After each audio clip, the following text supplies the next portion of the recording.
Connected by purpose, driven by passion.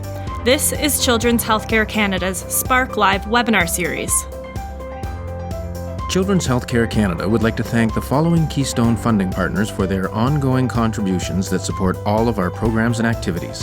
The Stollery Children's Hospital Foundation, BC Children's Hospital Foundation, the Children's Hospital at London Health Sciences Centre, the Alberta Children's Hospital Foundation, the Children's Hospital of Eastern Ontario, and Holland Bloorview Kids Rehabilitation Hospital. We would also like to thank the organizations that provide funding for our knowledge translation activities, which includes this Spark Live webinar series, the Spark Conversations blog, and the Knowledge Exchange Network. To learn more about Children's Healthcare Canada, you can go to our website, follow us on Twitter or Facebook, or you can sign up for our weekly Spark newsletter at childrenshealthcarecanada.ca/email, where you will learn about upcoming events, read the latest posts from our blog, and other exciting news and events from across the child and youth healthcare community.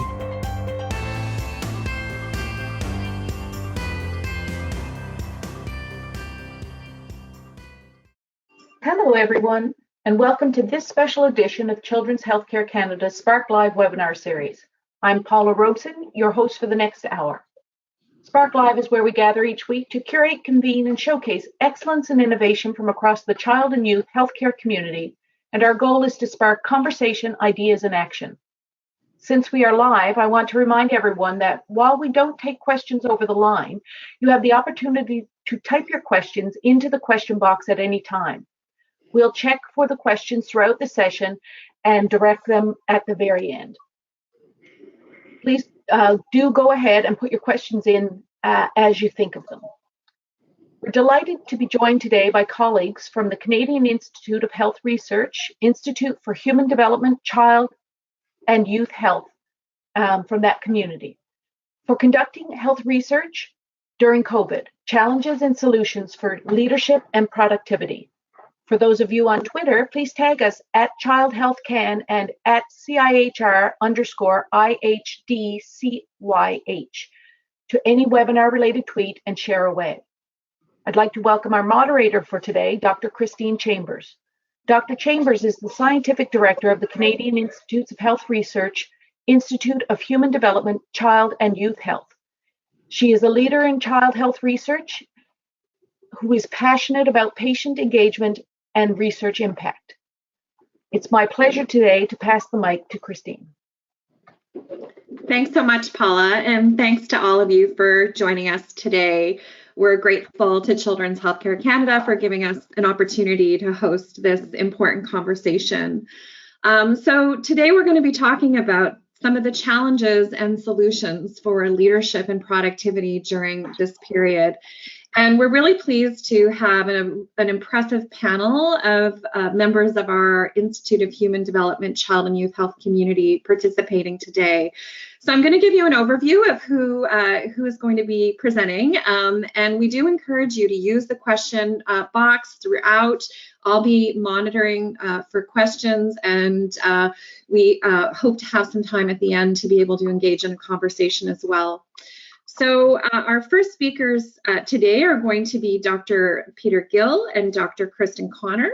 So I'll first introduce Peter, who is a general pediatrician and an associate scientist at the Sick Kids Research Institute. And his research focuses on improving the care and outcomes for hospitalized children on general pediatric inpatient units. We're also joined by Dr. Kristen Connor, who is an assistant professor of developmental origins of health and disease in the Department of Health Sciences at Carleton University. And her interdisciplinary research aims to understand the mechanisms governing key events of fetal infant development and how environments in early life shape processes that influence growth, development, and health in the long term. We're also really happy to have a trainee joining us today to provide a trainee perspective. We have today Taylor Morisseau, who is an Indigenous scholar and PhD candidate at the Children's Hospital's Research Institute of Manitoba. Her Vanier research examines early onset type 2 diabetes among Indigenous youth in Manitoba. And she is also currently serving on the Chief Science of Canada's Advisors Youth Council. And last but not least, rounding on our panel and bringing a leadership coach perspective is Amy Oliver. who is the president of Amy Oliver and Company, a consulting firm that provides advisory and coaching services on strategy and leadership in healthcare industries. Amy has both an MBA and has experience in organizational leadership and health administration. And she also has background as a health professional and licensed pharmacist. So that's a little bit of an overview of who we have on the panel today, but we also wanted to take a moment to find out who is joining us. So we're going to do a brief poll. And as you can see on the slide, the poll is who is joining us today? Please select one of the following. Are you an early career investigator? Are you a mid or senior career investigator? Are you a trainee? Are you an administrator? Or are you something other than that? So we'll take a minute just to have the answers come in, and then we'll give you the results.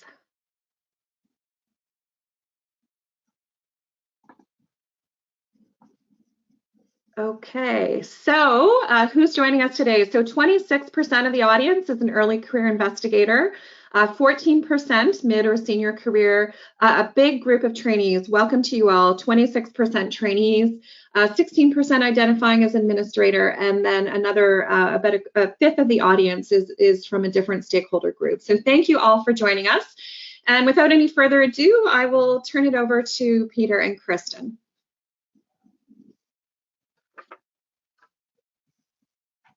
Perfect. Thank you, Christine, for the introduction. As mentioned, Kristen and I will be speaking about the challenge of conducting health research during COVID-19 and outline some solutions for leadership productivity for early career principal investigators. So a little bit of brief background, as Christine already mentioned, I'm a pediatrician and associate scientist at SickKids, and I'm an early career investigator in my second year of faculty appointment. My research focuses on generating evidence that improves the care and outcomes for hospitalized children. And my colleague and I oversee a team of 3 full-time staff and supervise several trainees. My overarching methodological expertise is in clinical epidemiology, including patient-oriented research and in qualitative methods.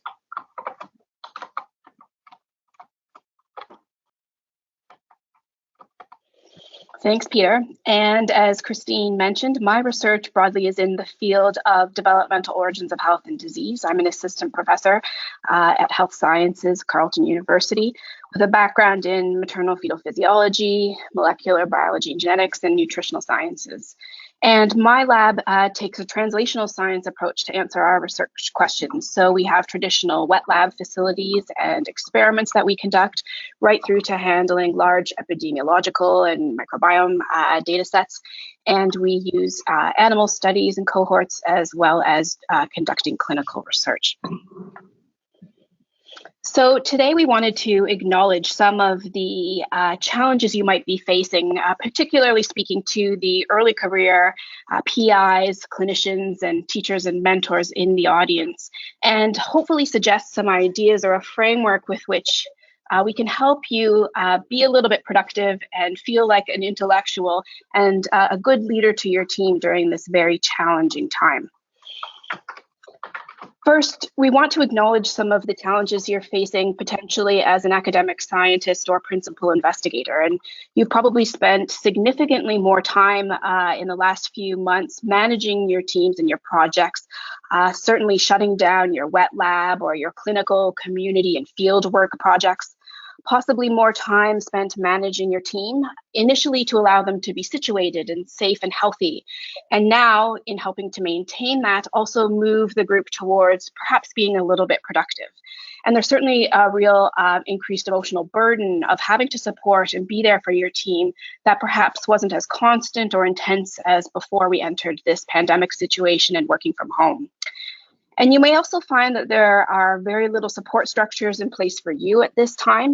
Necessarily, academic institutions have poured efforts into moving teaching online to close out the semester, help you with closing up your research activities, and certainly supporting student mental health and well-being.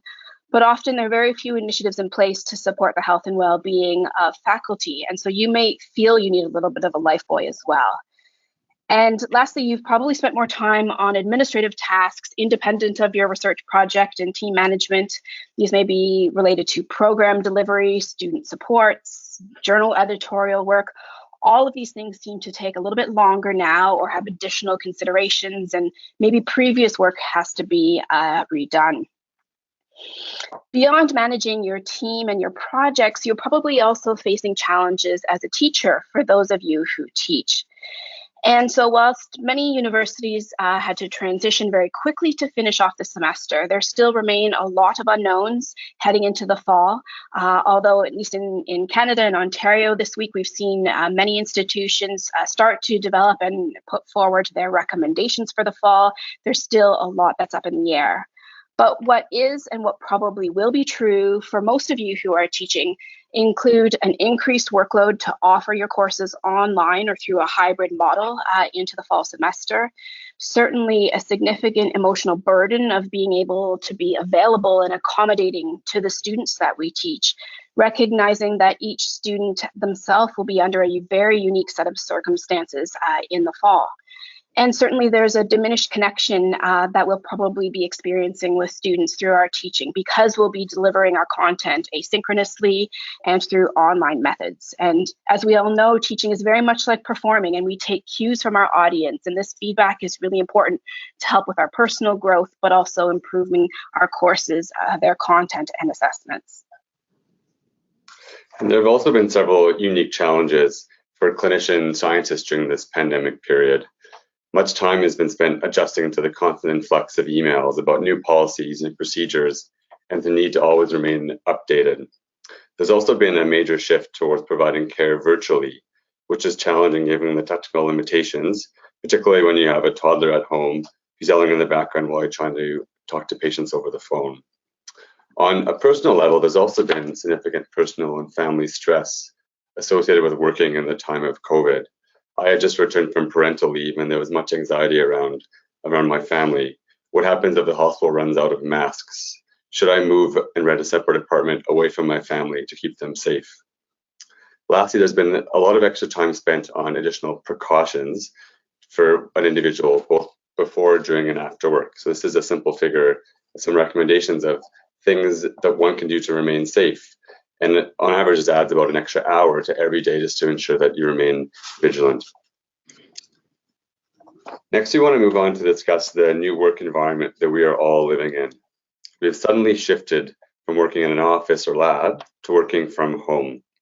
This picture shows my new office at home in our small downtown apartment. My desk is now in our front hallway just beyond our baby gate. And my lovely daughter spends much of her day in this position, competing for my attention on Zoom calls.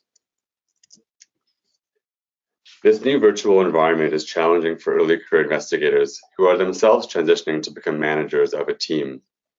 Recruitment and growth of one's team is suddenly on hold. Summer studentships are paused, graduate studentships are canceled or in state of limbo, and there's been a pause on recruitment and growth of your team. In some settings, there's also a risk of staff redeployment to assist with COVID-related work. If this does happen, it will further impact productivity, but the threat of it happening also causes added stress and anxiety for one's team. Another challenge is the lack of hallway conversations, as there are no accidental interactions at work to chat about research ideas and run a quick question by someone. But the biggest impact certainly has been the pause on non-essential research. No one knows how long this pause will last for. Some researchers that can still access their data have been less impacted, but those that can't go into the lab are significantly impacted. While it's a good time to write, there's only so much writing that one can do. But we wanted to focus on some strategies that can help individuals thrive in this new virtual environment. And thriving really means embracing virtual communication strategies with your team. This includes setting up regular check-ins with your team, both one-on-one and in small groups. Setting up standing calendar invitations is important. If nothing comes up, then that meeting can end early. But having these scheduled meetings is key because staff don't have the same opportunities to pop by your office and ask a question. Keep having regular virtual lab meetings and informal coffee chats with a minimal amount of work chat.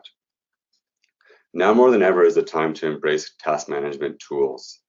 This is a unique opportunity for early career investigators to be leaders, given that their routine use of such tools in practice already, such as Dropbox and OneDrive.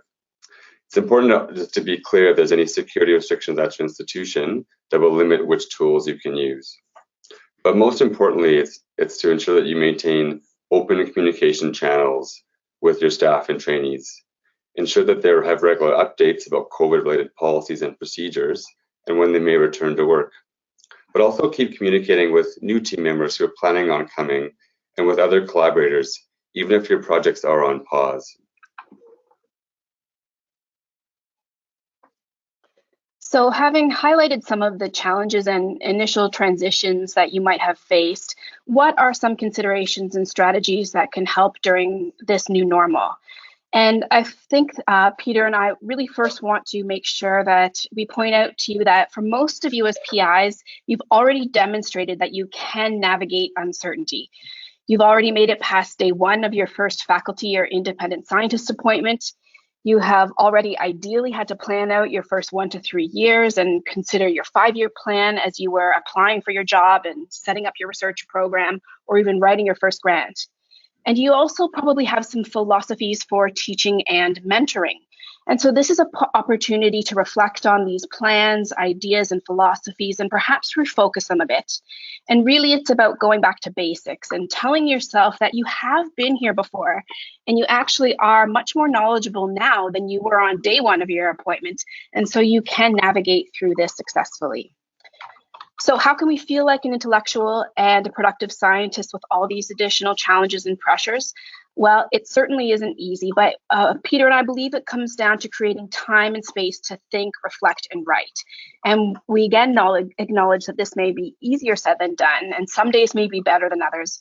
But hopefully by walking you through some three big buckets, if you will, of how to do this, you might find some strategies that will support you in your work and leading your team. So the first strategy that we want to talk about is related to creating structure.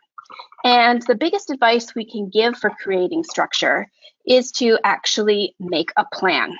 And specifically, we suggest eating your frog. So this means putting your most high-value tasks and blocks of time in your calendar first.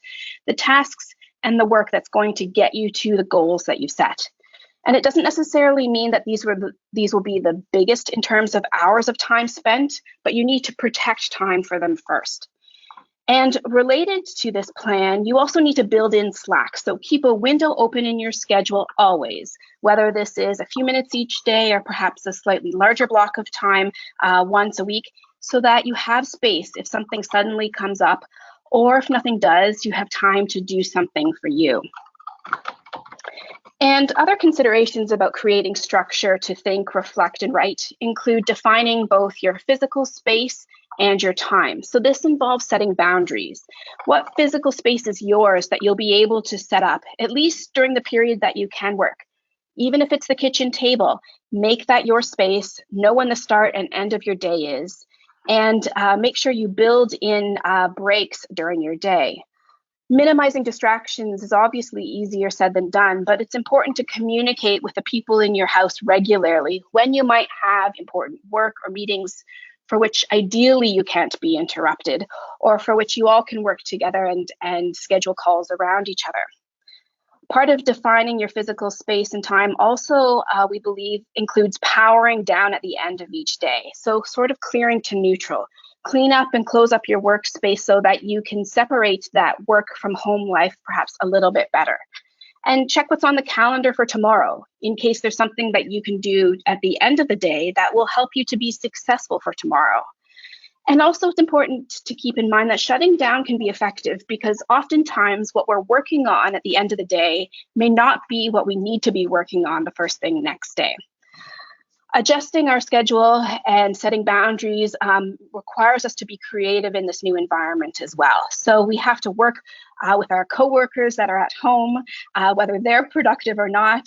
And sometimes that means getting up a little bit earlier so that we can have a bit more quiet time, but that frees up time during the day to spend with our families and our coworkers and our cohabitants.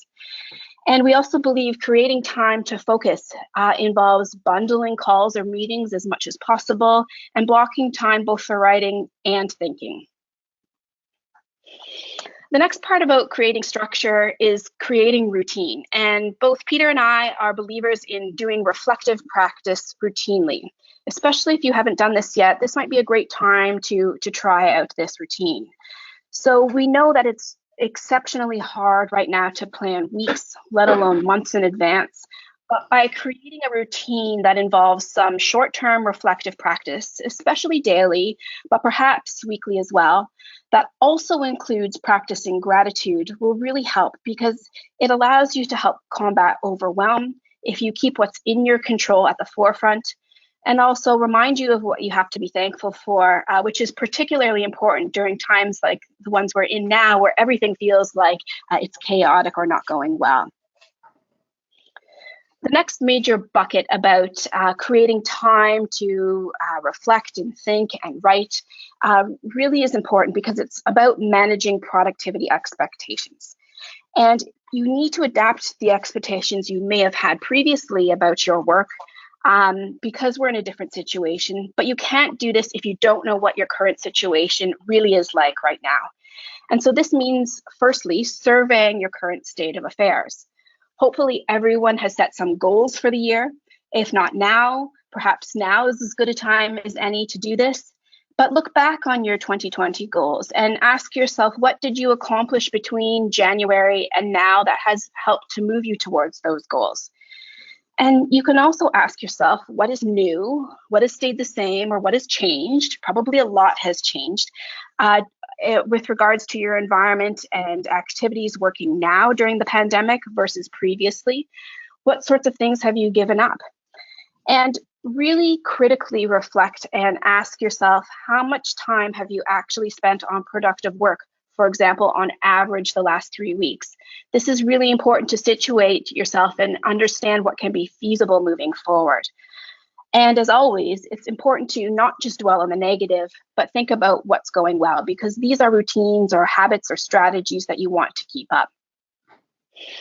The next part of managing productivity expectations is thinking about how to determine your revised priorities. And we suggest that you make a to-do list for 4 big areas in your life as a PI. And these would include teaching, if you do teaching, research, service and admin work, and clinical work, if you do clinical duties. And from these 4 lists, you need to think about what is obligatory, what is required, and what's a priority. And I suggest that anything that doesn't fall into those 2 groups, you just forget about right now. And it's also important to remember again that a priority doesn't necessarily have to take the most time you have available. It's just the most important thing or highest value work that you have to protect and keep working at to reach your goals. From this kind of revised list or list noted of priorities and requirements, it's really important to look at the list and think about what you should keep doing, perhaps what you should start doing, and certainly should stop doing. And I think it's a great strategy if you can cross something to stop doing off each one of those lists. This will really help to manage what you have on your plate. And then thinking about that critical question I suggested in the previous slide, what you've actually been able to do productivity-wise in terms of time and effort over the last 3 weeks on average. Thinking about that number, what do you think then is the minimum daily effort you could put towards your revised list of start doing or keep doing activities? What is feasible right now? And don't be too hard on yourself if it's not a lot, but maybe in a sense, you might be able to get some more time to do some more work, or maybe you might have 30 minutes extra a day in a few weeks to do your most important and high value tasks. And lastly, I think it's really important to think a little bit about the future, even though that's hard when we think about managing productivity expectations. And this includes now anticipating and planning your return to the lab, whatever your lab is defined as. So our ramp up won't be the shutdown. And once you get from your dean or chair or division head, it's probably a good idea to start to think about the end of working from home, at least as we currently know it, and think longer term. And once you do return, there are probably a few key things to keep in mind. One of the biggest pieces of advice I suggest is once you start back, it's probably not a good idea to embark on long-term, involved or risky research straight away, because we very well may have to work from home or in a modified way again. So in order to avoid perhaps a secondary disaster, we need to think about what can be done with what we already have in our labs or our research settings once we return. These might be banked samples in the lab or data sitting on a computer somewhere you haven't yet been able to access. Think about what can be done easily when supplies will be constrained and take time to come in, or if face-to-face protocols will be very gradually phased back into your research. And certainly think about what can be done in a shorter period of time, something that you can start or finish up so that if we do have to shut again, you've got something to complete or work on in a remote situation. And lastly, it's also important to be creative with your research and to actively brainstorm where your program is and where it could be going. To take some time to reflect and then to ask yourself, how does your research does it align with the COVID pandemic, or could you pivot to shift some of your research to more align with the pandemic? And then think about other research questions and take this opportunity to really pause and reflect, and then also get specific of how you'd actually go ahead and answer these questions, what resources you would need, take them forward, and how you could do that, and who could help you doing that. And while doing this, while some of these ideas may not be great or feasible, it will help prepare you when you go back to work. We wanted to run a quick poll right now to get a sense of from the audience of how many of you have shifted or pivoted your research program to focus on COVID-19 related research. So have you not, no, but considering yes, currently in transition, yes, or other? We'll give us a bit of time to see what people have been doing so far.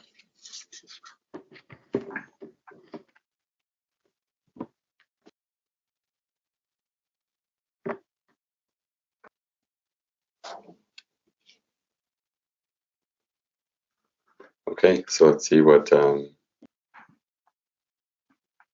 it seems like there's a pretty even spread. A third have not shifted or pivoted anyway, a quarter are considering, and about 40% are yes or currently in transition. So that's really interesting. So the last thing we wanted to talk about, section wanted to cover is on working with trainees and how early career investigators can remain supportive while encouraging productivity. Trainees are experiencing a fog of uncertainty with the pandemic, given that the duration of the research freeze is unknown, status of funding is up in the air, and the prospect of searching for a job seems unrealistic. While level of productivity right now is not normal, having a routine and moving forward with the plan is. For early career investigators, the key is to stay grounded and empathetic, but also be action-oriented and help focus on tangible output. So in the short term, focus on data analysis and writing. It's a good time to write the chapters of the thesis. In the midterm, start to consider new and mitigating strategies. For example, consider shifting to a different methodology, something within a more close circle of control, like a systematic review or meta-analyses, or using publicly available data sets. The other option is to consider developing new skills. There's many online courses, and it's a good opportunity to shift skill sets. But ultimately, it's important to network, both reach out to collaborators and to your department to see if there's any data sets or projects that you or your trainees could work on. But as a supervisor, it's important to keep calm and to help your team move on. You can help your trainees come up with ideas, make plans, and set deadlines. First, encourage your trainees to brainstorm research ideas and questions. Second, help them to make specific plans and help them to reflect and to act upon them.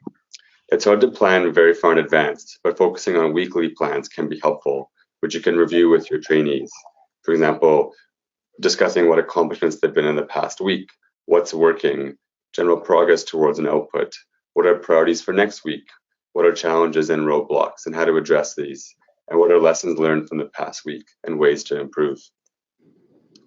Third, it's important to set deadlines to prioritize what is required and what is a priority. And then to really clarify, like Kristen mentioned before, what are the resources that are needed to help meet these deadlines? And what's the minimal amount of effort that can be put towards these? But above all else, it's key to communicate regularly and openly with your trainees during this time of uncertainty to make sure that everyone is on the same page. So I wanted to thank Children's Healthcare Canada and NCI Chair and Christine Chambers for the opportunity to speak today. And we want to transition next to Taylor Morso, who's going to be giving the student perspective of doing research during the pandemic.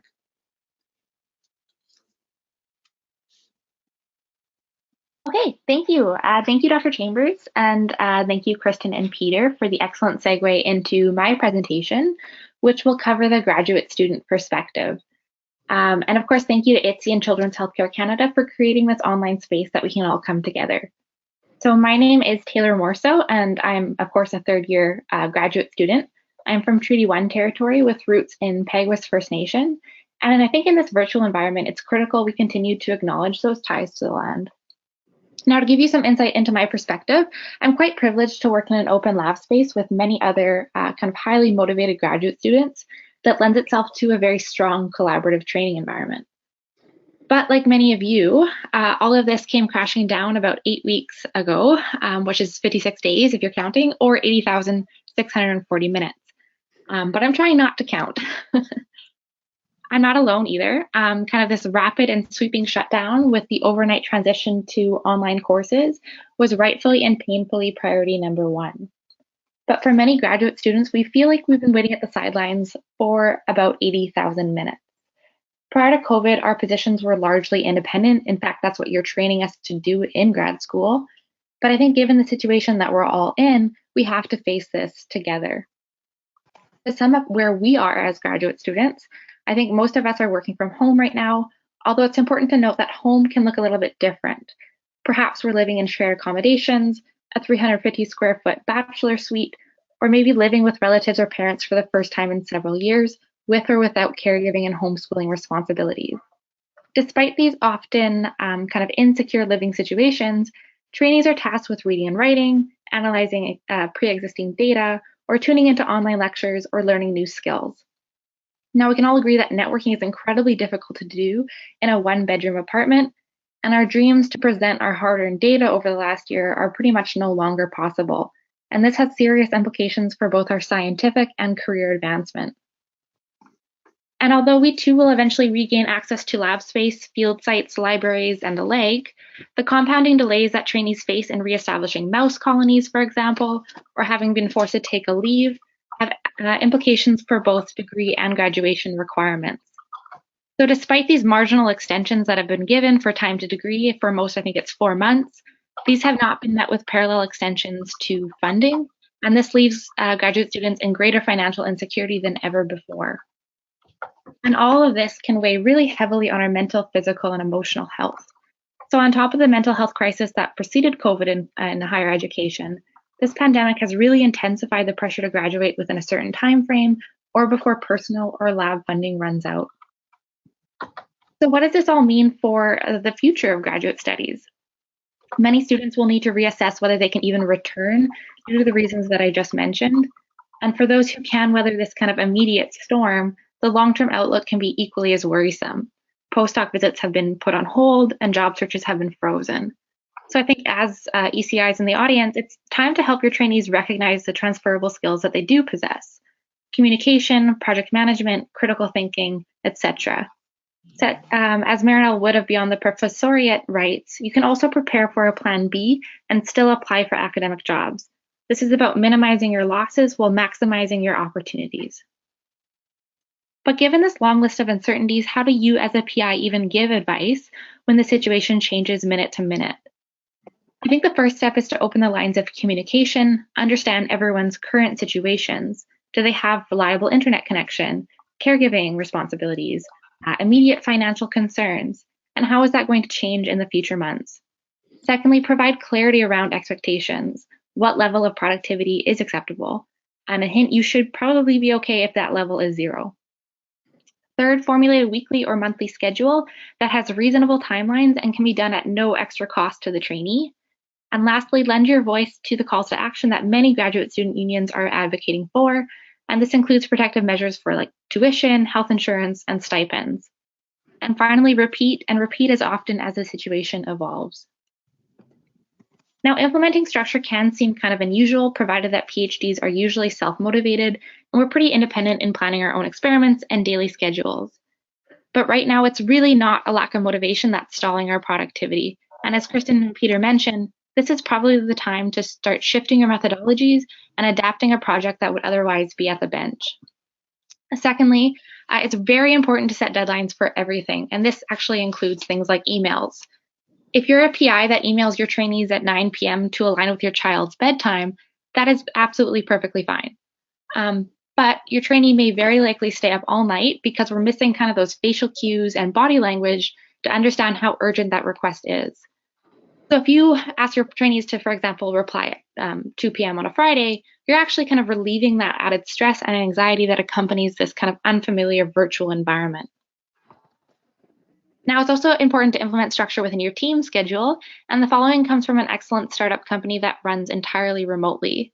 So team meetings or lab meetings are essential during this time, but they may look a little bit different. Since everyone's working asynchronously, I really like this point. Start with blockers. Are you or somebody else blocking another person's progress?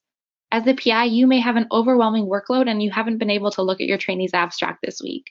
But by starting your meeting by acknowledging that fact straight up, you actually show your trainees that they are still a priority to you.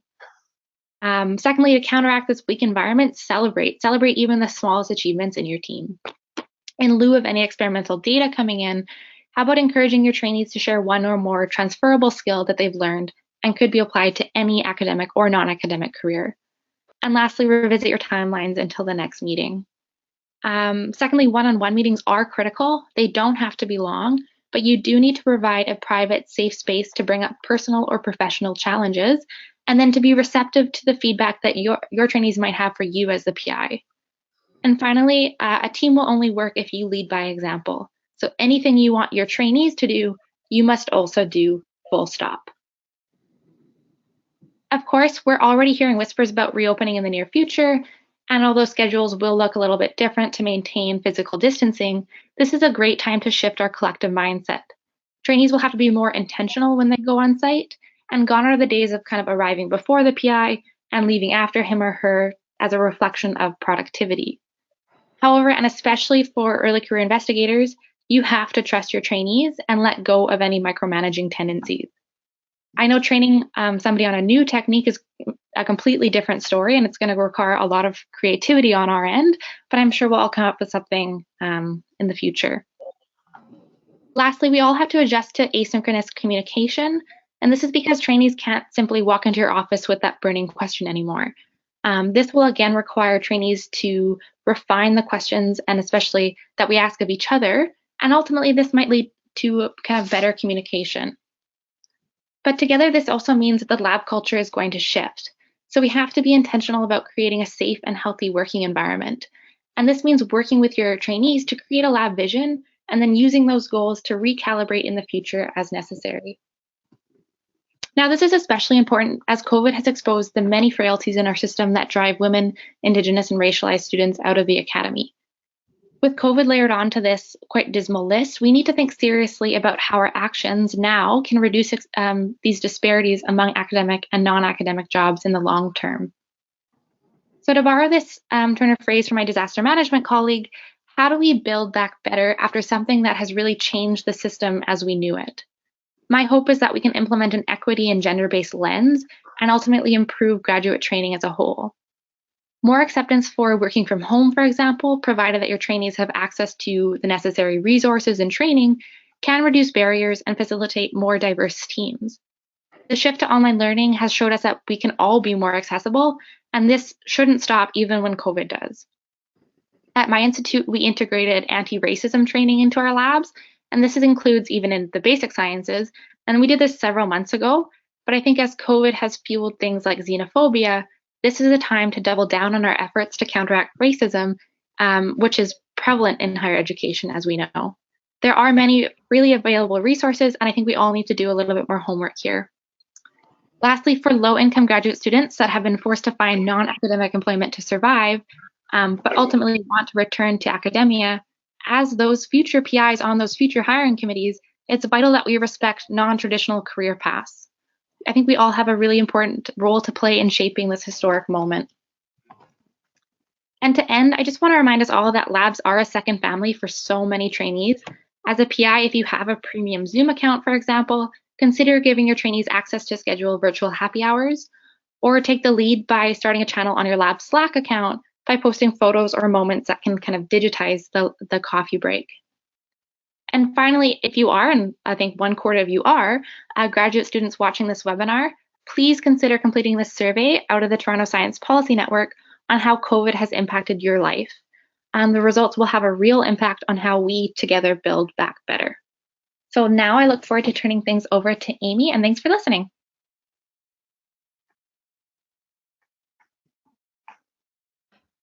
Hi, everyone. Thank you so much for having me with you today. I'm really excited to join you. Just going to get my slides up. So I'm here to talk a little bit about how you can add leadership coaching to your toolkit to help you navigate and become more resilient during this time. So we're going to start off right away with a polling question just to gauge your familiarity with the concept of leadership coaching.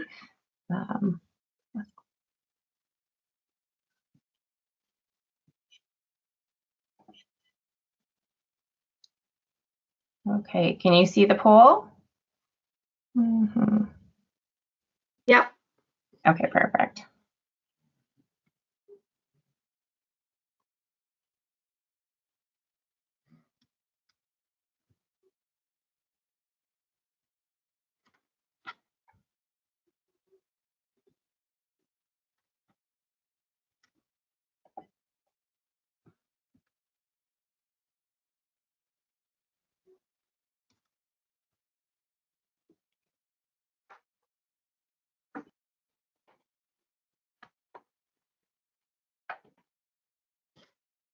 Do you see the answers there, Amy? I don't see them.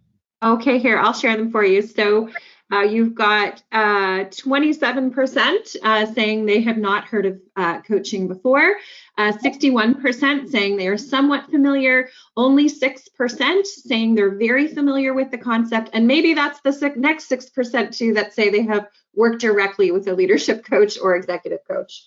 Okay, perfect. Okay, so we'll flip through. So that's great. Thanks for giving us some insight into your understanding around leadership coaching. So I'm hoping that you can walk away with a better understanding after this next few minutes. So first, again, my name is Amy. Thanks so much to Christine for the introduction earlier. I won't spend more time going through it, but you can find me at amyoliver.ca if you'd like to connect afterwards. So what is coaching? We know that using intentional questioning to facilitate creative, solution-oriented thinking in order to move yourself and others forward is a leadership strategy.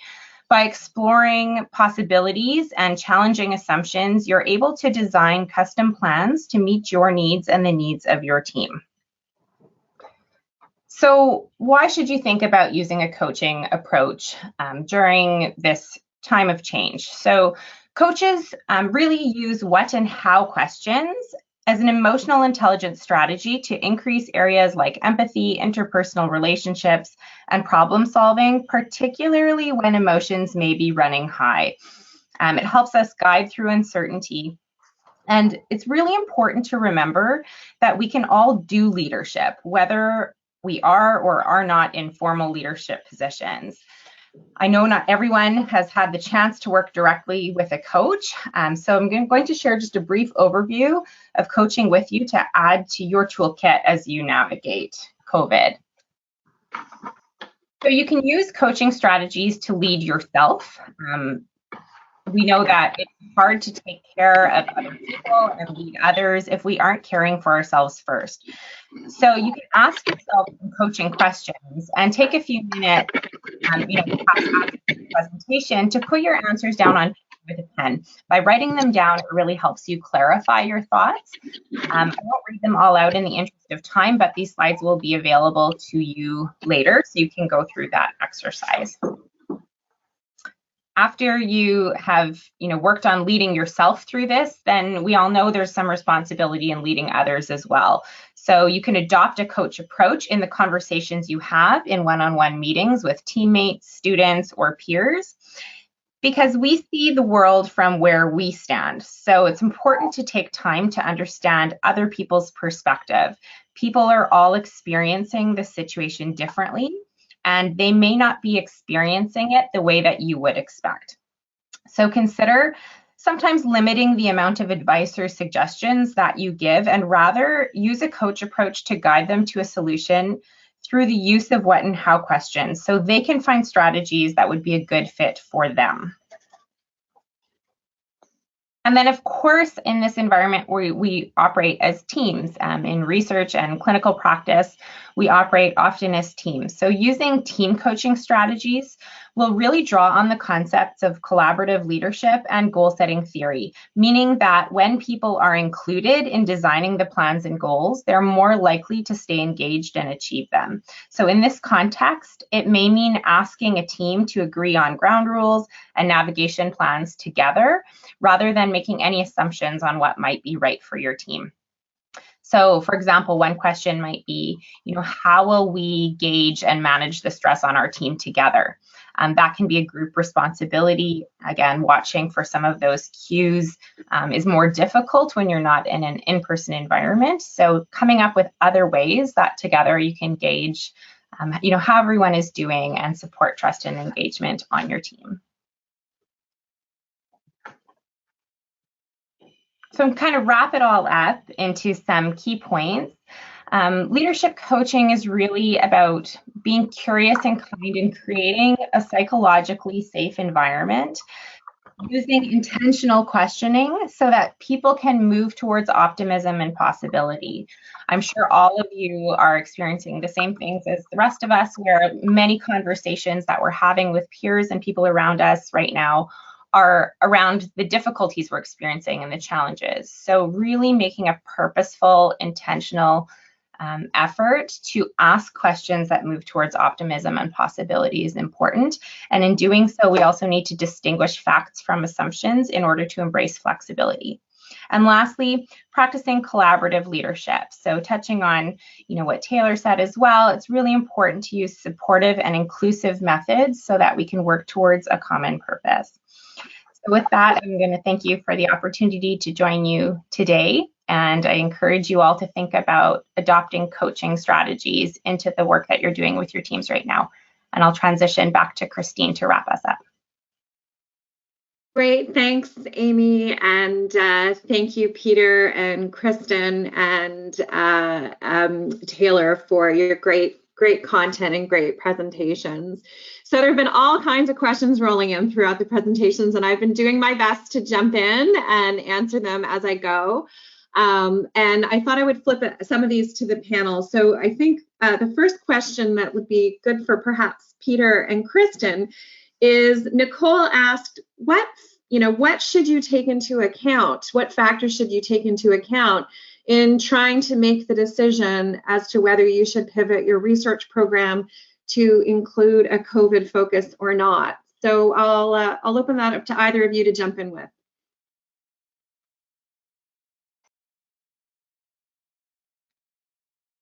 That's a great question, That's Nicole. a great question. Kristen, go ahead, Kristen. Ladies first.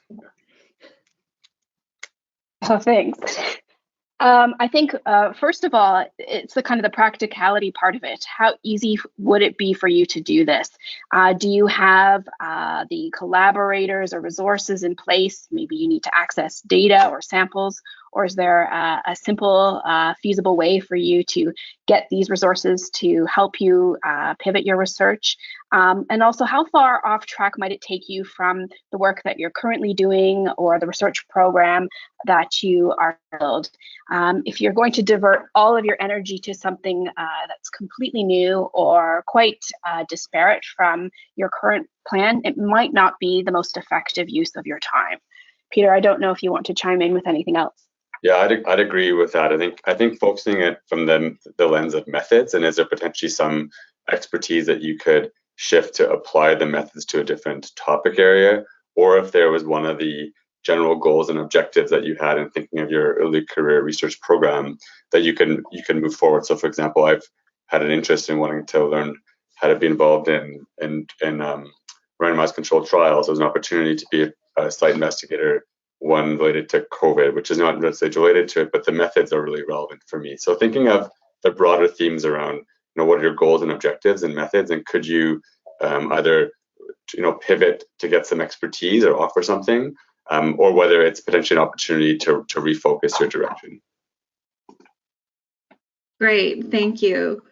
And Taylor, there's a couple of questions coming in from trainees around how it's been hard to, communicate with their supervisor, that supervisors are expecting them to be very productive right now. Also, some questions from the trainee side around, if you're a trainee who's a single parent, how do you manage expectations with a supervisor? So wondering if you could talk a little bit about your perspective on how to approach some of those tough conversations between students and supervisors.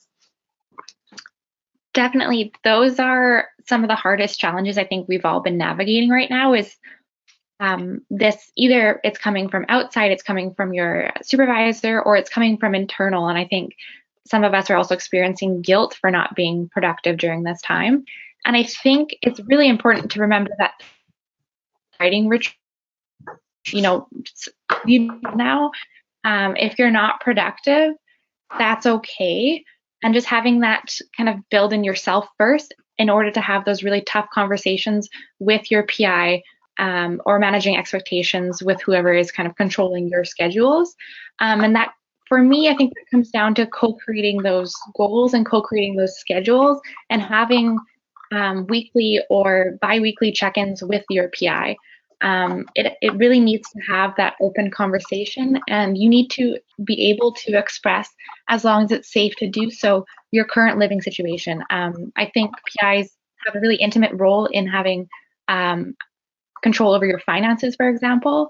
And so they should know that you're kind of maybe living in a precarious situation, or that you're dealing with home care or homeschooling responsibilities, for example.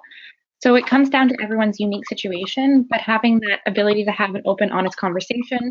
And if that's not possible, there are resources, or there should be resources available to you through your university, that you can go kind of as a third-party mitigator, or through your department, for example.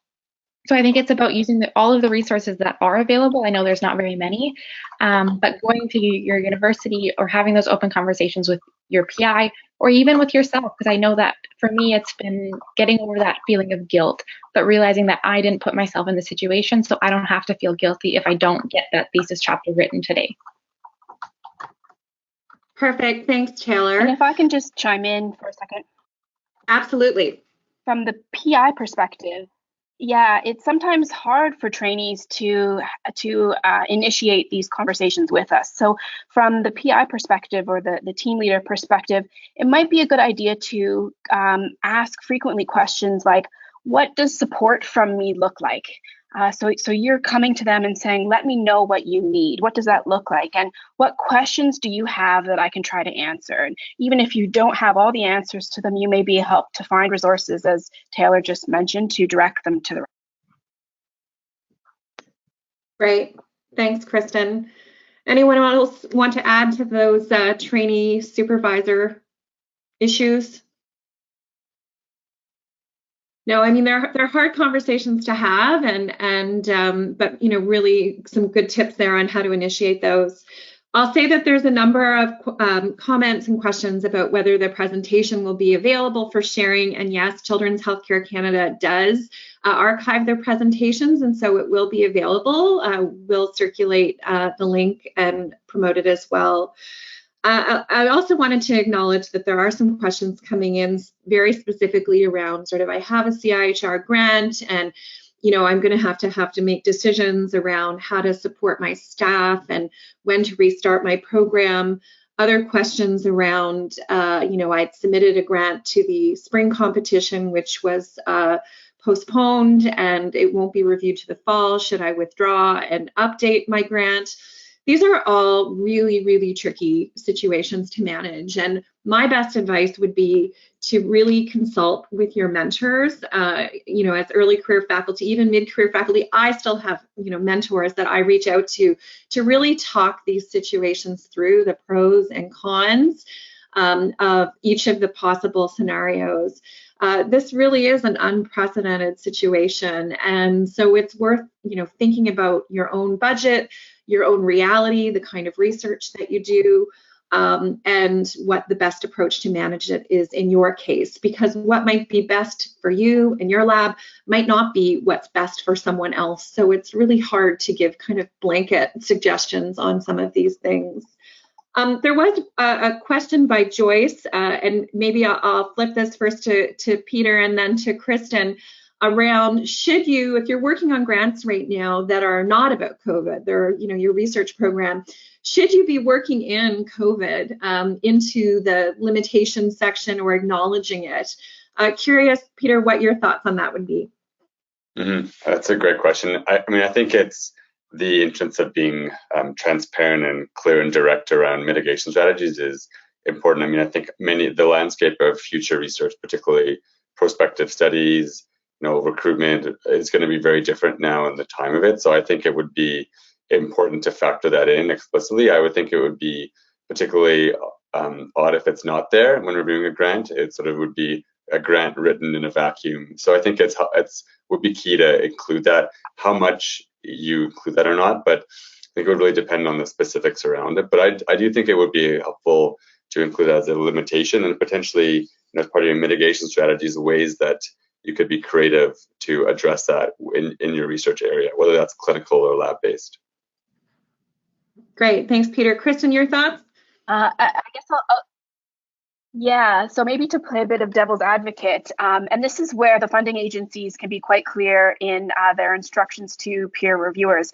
I believe NIH has recently said that in reviewing grants or some grants that one can't negatively impact score based on the unknown surrounding, you know, this whole pandemic and what that's going to mean for someone's research. But as Peter said, I don't think it's wise to ignore that your recruitment timelines might be off, or your ability to get samples or do the work may be much different now than it has been previously. So I would look to CIHR and SERC and the other funding agencies to come out with some very clear instructions for peer reviewers on this, so we as grant writers know how and to what extent we need to respond to the limitations that we're all facing.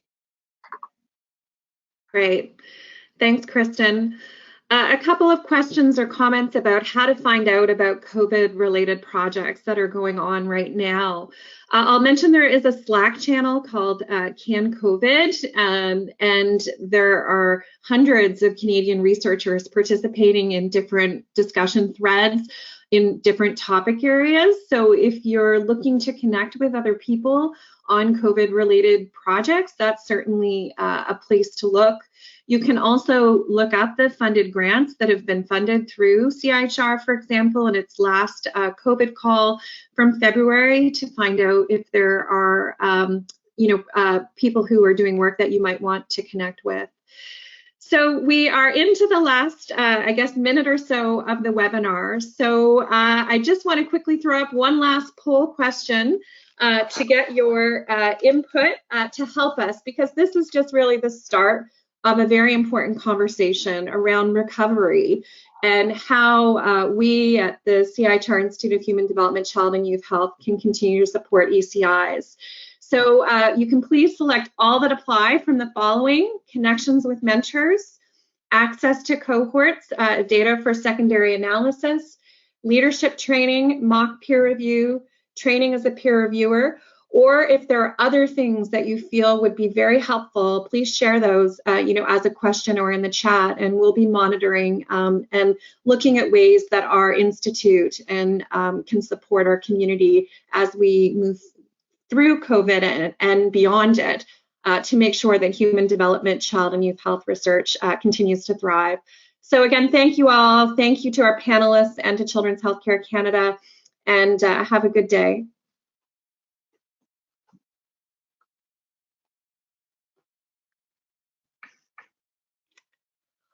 Great. I'm watching as the poll options are coming in here, and we're getting some great suggestions. So thank you all for sharing your input.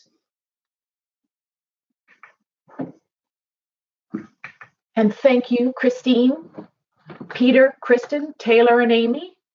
Typically, Children's Healthcare Canada hosts our Spark Live webinars every Wednesday at 11 a.m. Eastern. However, during the COVID pandemic, we're offering special editions of some of our knowledge sharing opportunities. These may fall outside our typical webinar time slots. To stay up to date on our activities and events, please sign up for the Children's Healthcare Canada Spark newsletter if you haven't already done so. It's always great if you can watch live, as your questions and comments really enrich the discussion. But if you can't watch live, the recordings of these will be made available after the fact on our Knowledge Exchange network.